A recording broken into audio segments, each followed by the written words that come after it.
No se está dando un enfoque integral de lo que es la violencia.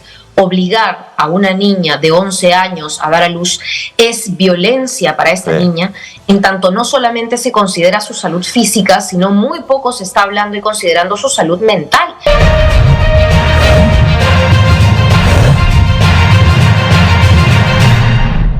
Y la congresista Sigrid Bazán, de la bancada Cambio Democrático Juntos por el Perú, ha presentado una iniciativa para derogar la ley que reduce los plazos de suspensión de prescripción de diversos delitos. La congresista Sigrid Bazán nos acompaña esta mañana a través de Zoom. ¿Cómo está, congresista? Siempre un gusto conversar con usted. Muy buenos días. Muy buenos días, Carlos. ¿Cómo estás? Y en efecto, incidir en que muchos proyectos de ley se están aprobando de manera express, y cuando tú dices de menos de 2 meses, esto quiere decir que probablemente ese proyecto entró a comisión y de frente se fue al Pleno. Normalmente el Congreso establece un balance, un filtro para que los proyectos lleguen al Pleno, y es que la Comisión debe dictaminar estos proyectos, pedir opinión de diferentes entidades. Pero cuando el presidente de la Comisión de Justicia, y creo que se lo ha entrevistado bastante, el congresista Gonza, pide la opinión del Poder Judicial, de la Fiscalía, de las autoridades que tienen que ver o que tienen competencia sobre las afectaciones que este proyecto de ley iba a causar, no esperó a que la opinión llegara y simplemente lo aprobó para que esto pase de la manera más rápida posible, ¿no? He ahí un problema por el cual muchas iniciativas que se aprueban no se hacen con el suficiente tiempo, debate o transparencia para con la población. De lo que ha mencionado, varios detalles y aristas. El primero, sorprende la cantidad de votos que obtiene el proyecto de ley para que fuese promulgado. 87 en primera votación, 88 en segunda. Digamos, ¿se les pasó o hubo una componenda o estuvieron todos? ¿Qué fue lo que pudo haber pasado ahí, congresista Bazán? Sí, gracias por la pregunta. Nuestra bancada fue quizá de las únicas o la única que no votó a favor de esa norma. Como tú has dicho, el resultado fue aplastante. Y ocurre que cuando uno escucha de qué se trata la ley, ¿no? Uno lee un poquito y escucha la exposición de los colegas que han planteado la iniciativa, y se dice que esta norma acelera la justicia. Como hay muchos casos estancados, hay mucha carga procesal, esta suspensión del plazo de prescripción, es decir, cuando ya un delito se vence, ya no se puede investigar más, o lo investigas, lo absuelves o lo condenas, o simplemente se archiva, ¿correcto? Entonces, este plazo de prescripción normalmente se detiene cuando tienes un congresista, cuando tienes a una figura o autoridad política pública que, por ejemplo, tenga que pasar por el procedimiento de antejuicio. Porque como todos esos procedimientos que nos protegen, lo digo porque como congresista también hemos planteado que esto se acelere, como esto requiere tiempo de discutirse, de aprobarse, como esto se politiza mucho, el tema del antejuicio, etcétera, demora un tiempo adicional. Es por eso que existe una suspensión del plazo de prescripción. Es decir, vamos a parar un ratito, que no cuente la prescripción porque esto va a demorar. Y es lo justo porque las autoridades evidentemente tienen estos antejuicios, estas prerrogativas que demoran más el proceso. Sin embargo, cuando uno dice a secas, vamos a acelerar los procedimientos en investigación, no está contando el trasfondo, y yo creo que aquí podemos separar claramente, y lo has dicho, Carlos, lo legal de lo ético. Porque yo como congresista, siendo investigada, imagínate, no puedo votar por algo que sé que me va a favorecer. Muchos congresistas, veo que no solo el congresista Soto, sino el congresista Flores, van y piden ahora apelar a una ley, ¿no? O van a suscribirse a una ley que les permita archivar sus investigaciones, habiendo votado por la misma ley. Y yo creo que eso podría ser legal, pero es no solo antiético, es una clara falta y es un conflicto de intereses que en gestiones congresales anteriores no ha merecido menos que la Comisión de Ética una suspensión del congresista. Entonces yo creo que ahí hay que poner los puntos sobre las IES en este caso, ¿no? De acuerdo. Usted mencionó que no fue tomada en cuenta, ni siquiera se esperó la llegada de la opinión del Ministerio Público, del Poder Judicial. ¿Esto suele ser común cuando se discute un proyecto de ley en el Congreso de la República? Es decir, se le pide al Ejecutivo opinión, el Ejecutivo invierte tiempo, tienes a funcionarios trabajando opiniones, revisando normas que van al Congreso, pero el Congreso ni siquiera espera la llegada de esos informes. ¿Esto es muy común? Sí, mira, es común y yo lo entendería bajo el criterio en el que muchos ministerios demoran en enviar sus opiniones. Y demoran 3 meses, 4 meses. Es más, yo como presidenta de la Comisión de Trabajo en la legislatura pasada ponía un plazo, ¿no? Si en 2 meses no se responde, se manda un reiterativo de solicitud de opinión. Mandas un reiterativo y luego esperas otro tiempo y luego finalmente debates, ¿correcto? Pero no solamente no se esperó en este caso, y creo que ha habido un largo reportaje del diario La República que demuestra los plazos acortados con los que se trató este tema tan grave, sino que además en algunos casos ni siquiera se pasa por comisión. Hay muchas normas que se exoneran, esa es la palabra, se exoneran de trámite en comisiones para que pasen directo al Pleno sin ningún filtro, y esto implica no hay ninguna autoridad más que dé su opinión, que la evalúe, y sí es grave porque por más urgencia que tenga el país, una norma no solo no va a solucionar ningún problema por sí sola, sino que además no está bajo el escrutinio del ojo público, y esto es importante porque si apruebas una ley y la debates, incluso pasándote comisiones a las 12 de la medianoche, dime, Carlos, ¿quién va a estar al pendiente del debate? Ese es otro gran problema que tenemos en el Congreso, en donde todo se aprueba de madrugada, se aprueba cualquier día, no hay un orden. Tenemos a una congresista con licencia, por ejemplo, hace ya muchísimos meses, y cuando la gente me pregunta si yo creo que deben investigar a esta congresista con licencia que está de viaje en el extranjero, yo digo, bueno, no hay nada en el reglamento que regule las licencias tampoco. Entonces estamos en un total desorden y caos en donde todo está permitido, pero todo parece ser antiético recientemente, ¿no?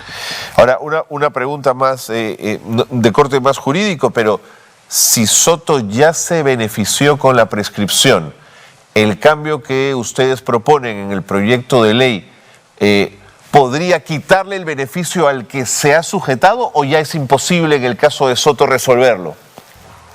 Mire, yo entiendo que las normas en general no son retroactivas, y yo entiendo que además en el tema particular vamos a ver cómo están los votos, porque estamos dando por asumido el aprobar esta derogatoria, y yo me atrevería a decir que esto va a ser bastante complejo. Entonces, Carlos, yo sí, la verdad, lo que diría es, este tipo de cosas tienen que plantearse como temas políticos. Muchas personas desconocían de la aprobación de esta norma y quizá este nuevo proyecto de ley también lo evidencie. Y finalmente, no solamente nombremos a congresistas actuales, estamos hablando de casos en investigación como el del señor Joaquín Ramírez, principal financista del fujimorismo, que también se acaba de acoger a la misma normativa. Solamente para digamos, englobar este tema, creo que ahora que se han aprobado los cuadros de las comisiones, sus integrantes, sus presidencias, va a ser fundamental que pongamos los ojos en comisiones como la Comisión de Justicia, la Comisión de Fiscalización, la Comisión de Constitución, que han caído en las mismas manos que los periodos pasados, pero que lamentablemente han sido muy poco observadas. Eso es lo que hay que mejorar, ¿no? Claro, pero tiene usted razón, nos estamos centrando de pronto en los casos donde esta prescripción beneficia a congresistas de la República por este conflicto de intereses y este tema ético puesto sobre la mesa. Pero es que también podría beneficiar a César Inostroza y a los cabecillas de los cuellos blancos. Acuérdese de César Inostroza, hoy fugado.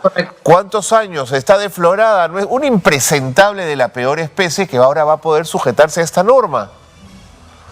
Correcto, Carlos, y creo que con la gravedad de esto es que se evidencia nuevamente que tenemos que tener un mayor filtro dentro de los congresistas y los votos. Estamos preparando también algunos proyectos de ley para regular este tipo de conflicto de interés, y yo ponía un ejemplo muy claro, ¿no? Si yo, por ejemplo, soy abogada y aprobamos una norma para favorecer a los abogados, lo más ético es que yo me abstenga de esa discusión y de esa votación. Sin embargo, esto no está del todo regulado y no se trata de regular por demás, sino se trata de corregir aquí un espacio en donde lamentablemente nos hemos privado de cualquier tipo de espacio formativo para los líderes políticos que hoy son autoridad. Esa es la verdad. Tenemos un déficit, una carencia de oferta política que permite este tipo de filtros que no existen, y que tenemos que hacer leyes para tapar los errores de la falta de partidos, la falta de formación de cuadros, etcétera. Así es. Muy bien, vamos a ver entonces qué ocurre con este proyecto de ley. Veremos primero en qué momento lo agendan para que llegue al Pleno y veremos después esa votación. Ahora, necesito llevarla a otros terrenos. Hoy hemos comenzado el programa muy tempranito, preocupados por el caso Camila, el caso de Mila, perdón, esta pequeñita de 11 años que está siendo obligada a gestar luego de una violación reiterada desde los 7 años, ¿no es cierto? Está embarazada producto de esas violaciones, pero además es un cuerpo que no está preparado para gestar, es una niña que está en altísimo riesgo su vida si esa gestación sigue avanzando y sigue a término. Quería preguntarle a usted por su opinión, ¿qué reflexión le deja la decisión de la Junta Médica del Hospital de Loreto? Sí, gracias Carlos por la pregunta, porque hemos hablado a raíz de lo de Ecuador del tema de la violencia y no se está dando un enfoque integral de lo que es la violencia. Obligar a una niña de 11 años a dar a luz es violencia para esta niña, en tanto no solamente se considera su salud física, sino muy poco se está hablando y considerando su salud mental. Y creo que esto, el lema que se ha esbozado desde varias organizaciones que tocan esto es niñas, no madres. No solamente hay un problema, como tú decías, biológico, hay un problema psíquico, sino también hay un problema conceptual detrás de lo que estamos planteando cuando hablamos de una violación, cuando hablamos de un abuso sexual. Y creo que aquí hay mucha indolencia de parte de las autoridades. Yo leía, por ejemplo, opiniones de mi colega Muñante que decía, bueno, yo me voy a hacer cargo de todo lo que necesite. ¿Qué es lo que una niña necesita si a sus 11 años va a perder absolutamente todas sus oportunidades como niña y va a pasar a tener un rol para el cual psicológicamente, ¿no?, es muy complejo estar preparada? Entonces yo sí creo ahí que esta indolencia nos debe llevar a no solamente legislar por legislar, que era lo que hablamos hace un instante, sino cómo fiscalizamos que las normas que tenemos tengan alguna pertinencia después de un siglo o más. En el caso del aborto terapéutico, por ejemplo, en Semana de Representación, que es de aquí a 2 semanas, estamos haciendo un foro, ya lo daremos a conocer, con distintas representantes para evaluar qué cosas se han aplicado y qué no del aborto terapéutico. Una norma de décadas, ¿no es cierto?, de 100 años a más,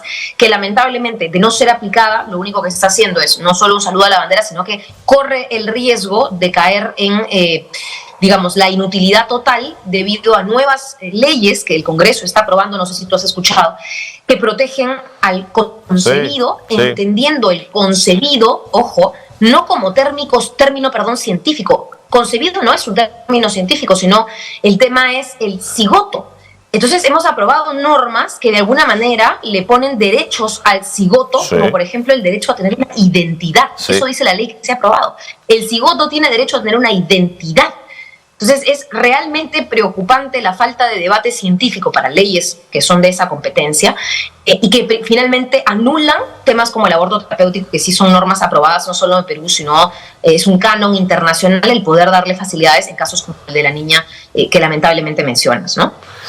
Sí, pues es un arar en el mar, la verdad. Solamente escuchando al miembro del Tribunal Constitucional no entender que lo que no está, lo que no es ley, ¿no es cierto?, lo que la ley no impide, uno lo puede hacer. Una confusión de conceptos. En el Tribunal Constitucional, el congresista Bazán, no sé si pudo usted escuchar los alegatos. Sí, mira, yo creo que ahí parte también el desconocimiento de nuestras propias autoridades en el sistema de justicia, ¿no? Y desconocimiento, pero además diría yo, sesgo político. Y creo que es importante, ha pasado por muchos otros temas, pero el sesgo político personal no puede tener o interpretar o sesgar algún tipo de fallo, resolución. Y creo que ahí estamos cometiendo un grave error si creemos que la opinión personal va por encima de la salud, ¿no es cierto? Tanto como, repito, y eso es muy importante, no solo física, sino psicológica de una niña de 11 años. De acuerdo, de acuerdo. El 28 de agosto la lleva a otros terrenos, se cumplen 20 años de la entrega del informe final de la Comisión de la Verdad y Reconciliación. Yo quería preguntarle si desde las fuerzas progresistas dentro del Congreso habrá espacio en el legislativo para algún evento, para un conversatorio, para un abordaje que nos lleve a recordar lo importante que ha sido el proceso de memoria en nuestro país. Sí, mira, yo creo que es fundamental en el contexto no solamente de Perú, sino latinoamericano en el que nos encontramos, en el que vivimos, hablar sobre derechos humanos, y creo que aquí un ejemplo particular que ha causado no solo molestia, sino que ha parecido la hipocresía personificada, ha sido el último comunicado de la presidenta Boluarte lamentando, y creo que eso es un sentir compartido. Todos lamentamos y nos solidarizamos con el pueblo ecuatoriano a raíz de lo ocurrido. Sin embargo, tener, una alta sensibilidad para temas fuera de tu país y lamentablemente no tener absolutamente ningún escrúpulo para hablar de los más de 60 fallecidos en tu propio territorio, bajo tus propias reglas y tu propio mandato, como lo hace la señora Boluarte. A mí, la verdad, me ha parecido, como te digo, la hipocresía personificada. Yo creo que hablar de derechos humanos y hablar de democracia es hoy más pertinente que nunca, cuando tenemos una espiral de violencia, de seguridad ciudadana, de otro tipo de problemas que afectan a toda nuestra región, a todo nuestro continente, y que tienen que tener una salida desde varios flancos, no solamente desde el flanco represivo, desde el flanco punitivo, que ya sabemos lamentablemente no siempre tiene resultados, ¿no? Sí, pues yo, digamos, vi el tuit de la Cancillería que usted refiere con eso que usted menciona, me parece pertinente, esa alta sensibilidad frente al fallecimiento terrible, por supuesto, de Villavicencio, pero cero sensibilidad frente a nuestros compatriotas. Congresista Bazán, gracias por habernos atendido. Siempre es un gusto conversar con usted. Cuando quiera, véngase aquí a Nativa para seguir conversando, por supuesto. Muchas gracias, Carlos. Ya estaré presencial acompañándolos y por favor que se tome en cuenta que nuestras niñas, nuestras mujeres del país están totalmente desprotegidas y eso también es violencia. Hay que debatirlo profundamente. Muchas gracias. Muchas gracias, congresista Bazán. Sigrid Bazán, congresista de la República, ha estado con nosotros en el programa.